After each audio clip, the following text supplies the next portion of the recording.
They were identical twin sisters. Two beautiful girls who looked exactly alike, but their hearts told two very different stories. One was kind, gentle, and selfless, always seeing the good in people. The other was proud, selfish, and full of envy. But when jealousy crept in, it led to a punishment she would never forget. Stay tuned as we dive deep into this unforgettable tale. What really happened? How did two lovely sisters turn against each other like tigers? What secret turned kindness into chaos and taught a lesson that would change them forever? Let's find out. The morning sun stretched lazily over the rooftops of Yumu's village, casting a soft golden glow across the quiet streets. Roosters had just finished their last round of crowing, and a few traders were already setting up their stalls at the far end of the market square. Two identical twins stepped out of a small compound with wide woven baskets balanced carefully on their heads. Their long braids swung behind them as they walked. They wore simple wrappers, their bare feet moving softly on the dusty path. Anyone who saw them would pause for a moment, because Mira and Tira were not just any girls. They were twins, identical twins. From their round brown eyes to the curve of their lips, the shape of their noses, and even the tone of their skin, they looked like two copies of one girl. But beneath their matching features lived two very different souls. Mira, the elder by just 10 minutes, had a warm, calm presence. Her face always wore a gentle smile, and her eyes sparkled with kindness. She was the type to greet strangers, offer to share her food, and stop to pick up a crying child even if it meant being late. Tira, on the other hand, was sharp-tongued and quick to roll her eyes. She often said life was a battle, and the world had no space for soft people. Her face always seemed to carry a hint of annoyance, even when she smiled. "We need to walk faster," Mira said, adjusting the basket of mangoes on her head as they passed a narrow footpath covered in fallen leaves. "The market will soon be full, and if we don't sell these today, Mama will be disappointed." Tira sighed. "Mangoes are heavy, and the sun is already hot. My neck hurts." Mira chuckled softly. "Let's just hurry. We'll rest when we get to the market." The sisters quickened their pace, their slender legs kicking up little clouds of dust. They didn't speak for a while. Just the sound of their footsteps and the chirping of early morning birds filled the air. As they approached a bend near the old mango tree that curved over the footpath, Mira suddenly slowed down. "Wait," she said, stopping and staring ahead. "What is it again?" Tira asked with a frown. "Look," Mira said, pointing quietly. Ahead of them, an elderly woman struggled under the weight of a large bundle of firewood stacked on her head. Her back was bent. Her wrapper, once probably bright blue, was now faded and stained from use. Her slippers were old, one side nearly torn. Every few steps, she paused to rest her arms and readjust the firewood. She looked tired, so very tired. "She's struggling," Mira whispered, her eyes soft with concern. "That could be our grandmother." Tira didn't even glance twice. "So, what do you mean so? You're the one who said we need to hurry to the market. We'll be late if we stop now." "But she needs help," Mira said, already stepping forward. "Look at her. She's barely walking." "She should have thought of that before carrying something too heavy," Tira snapped. "It's not our problem. This is how people get used and stepped on." Mira looked at her sister with disappointment. "Tira, what happened to your heart?" Tira just shrugged. "This is life. Help people and they'll still disappoint you." Ignoring her, Mira walked gently toward the old woman. She bent slightly to place her basket of mangoes down by the roadside, then spoke in a respectful tone. "Mama," she said softly, "let me help you. This looks too heavy." The old woman turned slowly. Her face was worn, her eyes tired. She looked at the young girl and gave a weak smile. "My daughter," she said. "But you're already carrying something." "It's fine," Mira replied. "I can carry both. Just show me the way." The woman blinked, surprised. For a moment she didn't say anything. Then her lips trembled into a fuller smile. "You have a kind soul. May your days be long." Mira gently lifted the firewood and balanced it on her head with surprising ease. She then picked up her mango basket and nodded. "Let's go, Mama. I'll follow you." From behind, Tira stood stiffly with her arms folded. She watched them walk away, muttering under her breath, "Let her do kindness. Let's see if it fills her basket with money." They walked for a long time. The old woman's hut was on the edge of the village, surrounded by tall bushes and a broken bamboo fence. It was small, barely big enough for 2 people. The roof was patched with rusted zinc sheets and dried palm fronds. "This is my house," the woman said, stopping at the narrow entrance. She turned with a grateful look. "Thank you for walking with me, my child." "You're welcome, Ma. But I need to hurry now. I must reach the market before the sun gets too hot." "Wait," the woman said, disappearing into the hut. A few minutes later, she came out holding a small white cloth, neatly wrapped. She opened it in front of Mira.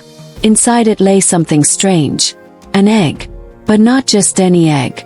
It glittered like polished stone and shone with tiny specks of gold. Mira gasped. "It's beautiful." The woman smiled. "This is not an ordinary egg. It's my way of saying thank you. You didn't help me for reward, and that's why this gift will bring you something special." Mira was speechless. "Ma, I don't understand." "Keep it safe. Do not break it yet. In 3 days, open it and see what's inside. But not before then." Mira took the egg carefully, her heart beating with curiosity. "Thank you, Mama." The old woman gently touched her shoulder. "Kindness is always rewarded, my daughter, even when the world does not see." Mira smiled, nodded respectfully, and turned to leave, her thoughts spinning. As she walked back down the narrow path, the strange egg safe in her basket, she had no idea that this one simple act of kindness would change her life forever. That evening, the sky turned a soft shade of orange as the sun dipped low behind the palm trees. Mira returned home, her heart light and joyful, a rare kind of happiness dancing in her chest. Her steps were quicker than usual, and her eyes glowed with wonder. She pushed open the bamboo door of their small hut and met her twin sister sitting cross-legged, peeling roasted groundnuts and humming to herself. "Tira," Mira called, barely able to hold in her excitement. "You won't believe what happened today." Tira looked up, clearly uninterested. "What again, Mira? Did you stop to help another frog cross the road?" Mira laughed and dropped her basket, pulling out the white cloth. "No, something better. I helped that old woman we saw earlier. You know, the one with the firewood, and she gave me this." She unwrapped the cloth slowly, revealing the glittering egg. Tira's eyes widened just slightly, but she quickly masked her reaction with a shrug. "An egg? Not just any egg," Mira said, her voice full of wonder.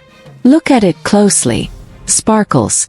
She said I should keep it safe and break it after 3 days. Not before." Tira leaned in and studied it. The egg truly sparkled, like it had been dipped in golden dust. Even the light from their smoky lantern made it shimmer. "What's inside it?" Tira asked, trying to sound bored. "I don't know," Mira said. "She said it's a gift. A thank you for my kindness."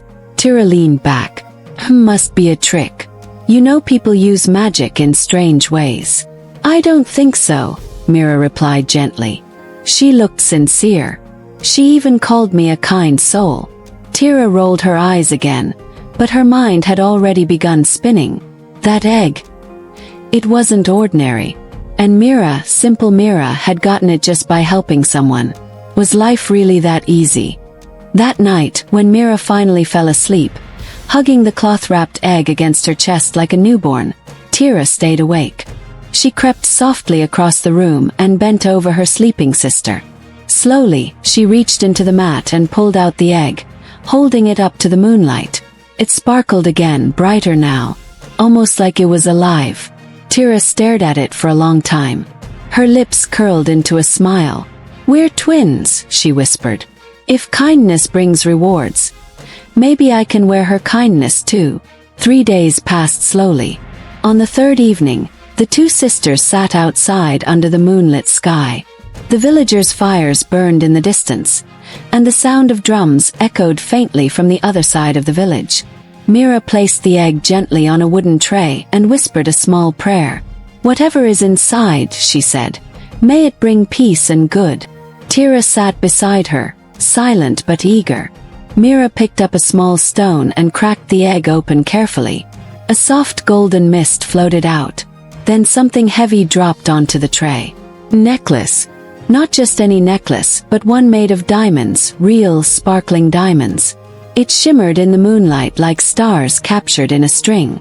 Mira gasped, "Oh my goodness! It's beautiful." Even Tira, usually quick with sarcasm, was speechless. She reached out to touch it. It was cold, smooth, and glittered with rare light. How could an old woman have this?" Tira asked slowly, her voice barely a whisper. "I don't know," Mira replied, still staring at the necklace.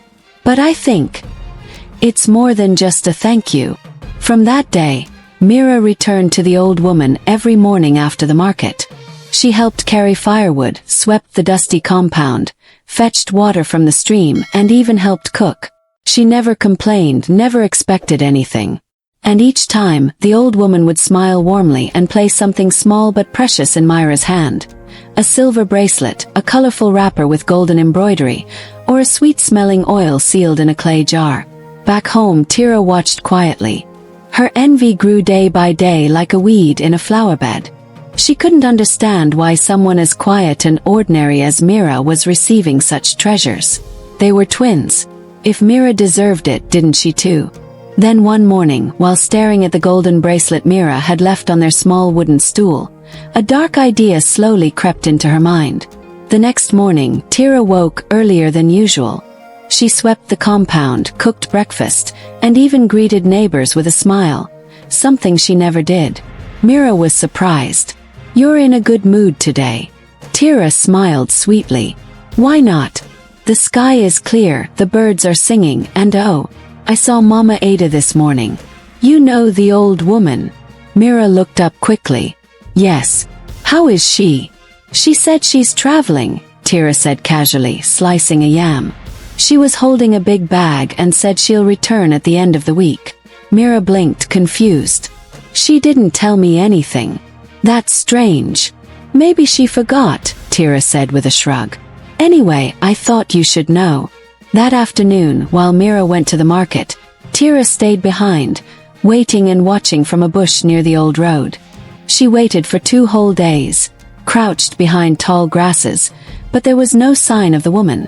On the 3rd day, she was about to give up when she saw the familiar figure coming from the opposite end.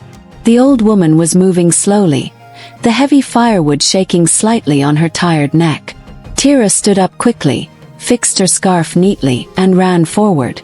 "Good afternoon, Mama," she called, smiling as brightly as she could. The old woman looked up slowly.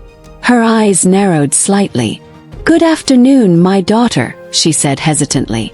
"You look different." "I've just been in the sun," Tira said, forcing a laugh. "It's me, Mira." The woman said softly. "Mira." She handed her the firewood, and they began the walk together. But something didn't feel right. The girl's grip was too tight. Her steps were rushed. She kept looking around nervously.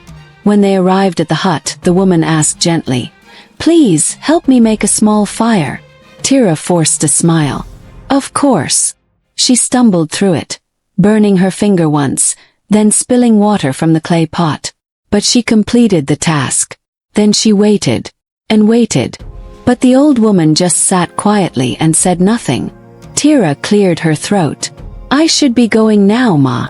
"Go well, my daughter," the old woman said, waving at her from the doorway.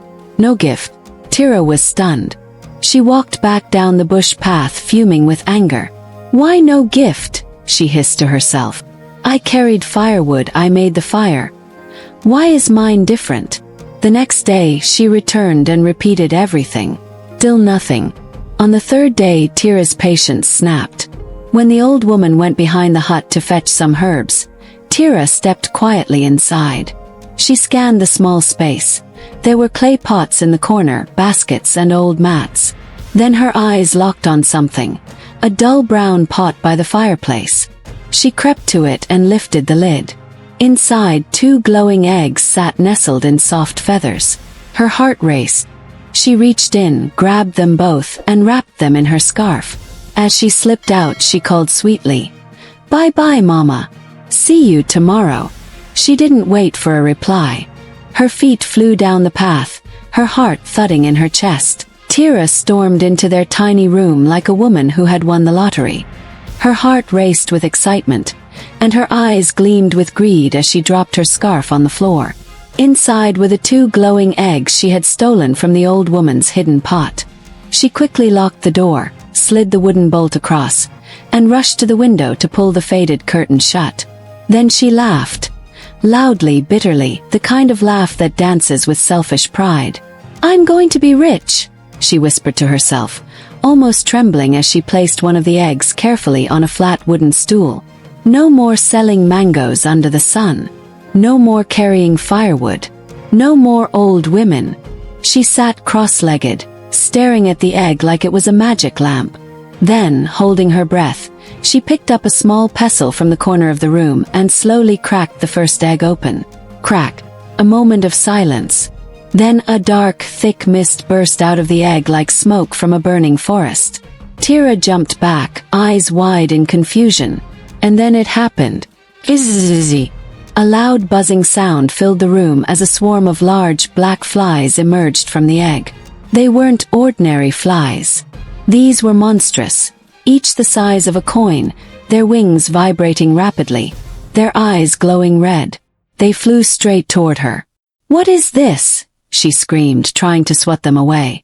But they kept coming, biting, stinging, crawling all over her arms, her neck, her face. They clung to her hair, buzzed around her ears, and refused to leave. Tira ran around the room in terror, knocking over baskets, spilling oil, and crashing into the stool. "Mira! Mira!" she screamed at the top of her lungs. "Please help me. The flies won't stop. They won't leave." Hearing the cries, Mira dropped the mangoes she was sorting in the backyard and rushed into the room. Her eyes widened in horror. "Tira, what happened?" Tira was rolling on the floor, swatting the air, her eyes red and swollen, her arms covered in bite marks. "I opened it," she wailed. "I opened the egg. I thought it was like yours. I thought I'd get diamonds too. I lied to you, Mira. I lied about the old woman traveling. I disguised myself as you and went to her hut." Mira's face froze in shock. Tira wept, gasping for air. "She didn't give me anything, so I stole the eggs. I thought I deserved it. Please, Mira, help me. I'm so sorry." Mira dropped to her knees beside her. "Oh, Tira, what have you done?" Without another word, Mira raced out of the room, barefoot, heart pounding, running as fast as her legs could carry her. She didn't stop until she reached the edge of the village, where the old woman's hut stood silent under the shade of an iroko tree. She knocked desperately. "Mama Ada, please open the door." The old woman opened it slowly. Her eyes were heavy, filled with a sadness Mira had never seen before. "I know why you're here," she said quietly. "Someone stole my eggs. I felt it." "It wasn't me, Mama," Mira cried. "It was my sister Tira. She pretended to be me. She thought she could fool you. But now she's suffering. The flies won't leave her. Please, please help her." Mama Ada sighed. "I trusted you, Mira. You were the only one I welcomed into my home. Now I cannot tell if your hands are clean anymore." "They are, Mama," Mira said firmly, tears running down her face. "I never touched those eggs. Tira did it on her own. But she has learned her lesson. Please come, she's in pain." The woman was silent for a long moment. Then she picked up a small gourd from her shelf, tied it in a cloth, and stepped out. "Lead me," she said. Back at the house, Tira was still rolling on the ground, her lips trembling, her whole body covered in welts. The buzzing of the flies was unbearable. Mama Ada walked in and raised her hand. She opened the gourd slowly and dipped her fingers into a thick golden oil. She walked over to Tira and gently rubbed the oil on her forehead, her neck, her hands, and finally her chest. As if by magic, the flies began to slow, then fly upward, and one by one they disappeared into thin air. Tira gasped, crying with relief. She dropped to her knees and crawled to the old woman's feet. "Mama, I'm sorry. I was jealous. I didn't want to help. I only wanted what Mira got. Please forgive me." Mama Ada looked into her tearful eyes. "Child, gifts given to a greedy heart are not blessings. They are curses in disguise. You cannot wear kindness like a mask and expect the reward." Tira wept. "I know that now. I swear I know." The old woman turned to Mira. "Your heart stayed pure. That is why your hands were never empty." And with that, Mama Ada walked out slowly, leaving behind silence, shame, and the heavy air of truth. Weeks passed.